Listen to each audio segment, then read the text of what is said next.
साथियों का फिर से हमारे यूट्यूब चैनल पर। जैसा आप सबको पता है, कल भारत सरकार ने अपना बजट पारित कर दिया है, जारी कर दिया है। 2023-24 का बजट आम आदमी के लिए, मीडियम वर्ग के लिए, गरीब के लिए, सबके लिए क्या राहत प्रदान करने वाला है या फिर ऐसे ही लालच वाला है, इसके बारे में हमारे खास बातचीत करने के लिए हमारे साथ हैं टैक्स कंसल्टेंट्स आयकर सलाहकार श्रीमान नरेंद्र जी प्रजापत, जिनसे हम जानेंगे कि वो इस बजट को कैसा देखते हैं। उनके साथ खास बात करने स्वागत है सर हमारा यूट्यूब चैनल पर। बहुत बहुत धन्यवाद पूरन जी, आपने मुझे इस मंच पर मौका प्रदान किया। ये बजट निश्चित तौर पर एक बूस्ट है हमारी इकोनॉमी के लिए। हमारी भारत की इकोनॉमी काफ़ी इसमें ग्रोथ करेगी और सभी वर्ग के लोगों के लिए ये बजट काफ़ी महीने में एक अच्छा बजट है। इसमें सभी वर्ग के लोगों को एक तरह से पॉइंट किया गया है, जैसे कि अपन देख सकते हैं बुज़ुर्गों को भी लिया गया है और महिलाओं को भी लिया गया है और सभी तरह से मध्यम वर्ग को। सबसे बढ़िया बात यह है कि मध्यम वर्ग को काफ़ी अच्छी तरह से इसमें फोकस किया गया है। मध्यम वर्ग के लिए भी अच्छी योजनाएं लागू की गई है इसमें, जैसे कि अपन कह सकते हैं इन्होंने 140 ऐसी जातियाँ थी जिनके लिए एक प्रोत्साहन योजना भी लाई गई, विश्वकर्मा प्रोत्साहन योजना, जिसके अंतर्गत आप अगर अपना खुद का जो पुश्तैनी कार्य करेंगे उसमें भी आपको सरकार लोन देगी। तो उनको भी अच्छा इस बार मध्यम वर्ग के लिए सबसे बेस्ट ये बजट मुझे अच्छा लगा कि मध्यम वर्ग को काफ़ी फोकस किया गया, उनके लिए काफ़ी योजनाओं का इसमें आदान प्रदान किया गया है। उसके बाद में सेकंड अपन पॉइंट पे आते हैं महिला सशक्तिकरण।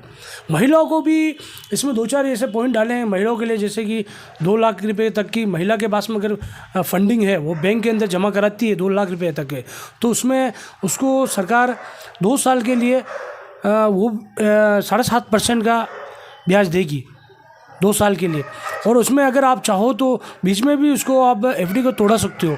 ये काफ़ी अच्छी योजनाओं को लागू किया गया है और बुज़ुर्गों के लिए भी अच्छी योजना लागू की गई है। और दूसरी बात, जो अपने पीएम आवास योजना चल रही थी उसमें भी इन्होंने 66% पूरा फंडिंग बढ़ा दी है, 66% फंडिंग बढ़ा दी है, बहुत अच्छी। जिससे क्या है कि जो गरीब लोग हैं उनके लिए फोकस अच्छा दिया है। जो पहले योजना चल रही थी उस योजना को बरकरार रखा है। तो ये एक निश्चित तौर पे काफ़ी फैंटास्टिक बजट है जो अपने इकोनॉमी के लिए और अपने देश के लिए एक तरह से एक नया सूरज लेके आएगा।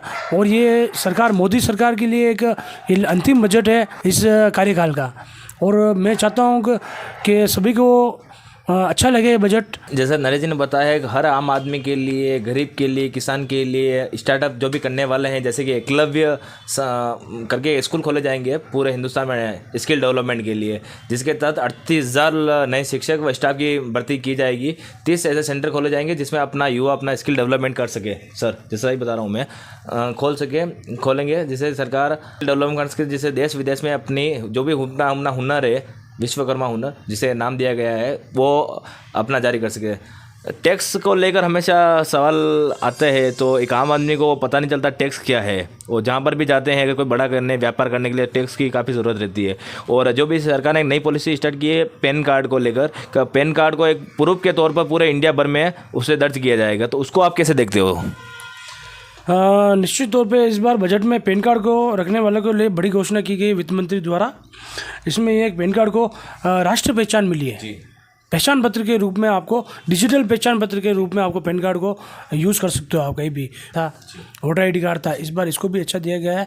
आपने जो इनकम टैक्स के बारे में सवाल पूछा, पहले इनकम टैक्स की 5 लाख तक की लिमिट थी, जो भी रिटर्न बनने आते थे उनको 5 लाख तक का वो टैक्स नहीं था। इस बार 7 लाख तक का टैक्स मुक्त किया गया। नई जो प्रणाली लागू हुई है, न्यू टैक्स रिज्यूम कहते हैं अपन, उसके अंदर आपको 7 लाख तक कोई टैक्स देने की जरूरत नहीं है, 7 लाख तक का। तो ये कब से? 1 अप्रैल 2023 से अगला जो बजट शर्त रहे है फाइनेंशियल ईयर अगला वाला 1 अप्रैल 2023 से 31 मार्च 2024 तक लागू रहेगा।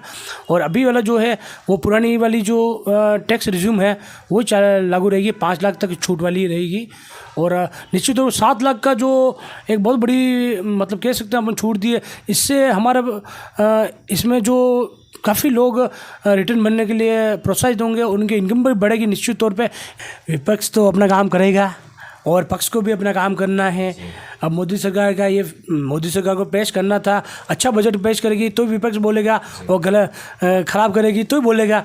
दोनों बोलना तो सबको ही है, लेकिन अगर ये जनता क्या सोचती है, और एक आयकर जो आयकर दाता है, एक आम आदमी है, उनको लिए क्या है फ़ायदेमंद, अपन वो चीज़ देखते क्या फ़ायदे हैं आपके लिए, तो फ़ायदे वाली जो योजनाएं हैं उनको अपन ले सकते हैं। जैसे आज किसानों के लिए सबसे बढ़िया, किसानों को भी इसमें बजट में लिया गया है किसान क्रेडिट कार्ड। आपको किसानों के लिए भी लोन की व्यवस्था की गई है, किसान क्रेडिट कार्ड को भी इसका बजट बढ़ाया गया है इस बार।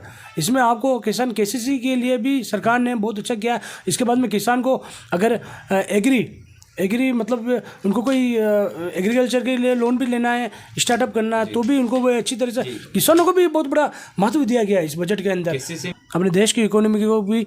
और जो न्यू टैक्स प्रणाली है उसके अंदर जो एक चीज़ ये है कि एटीसी में जो डिडक्शन मिलते थे वो आपको लागू नहीं होंगे।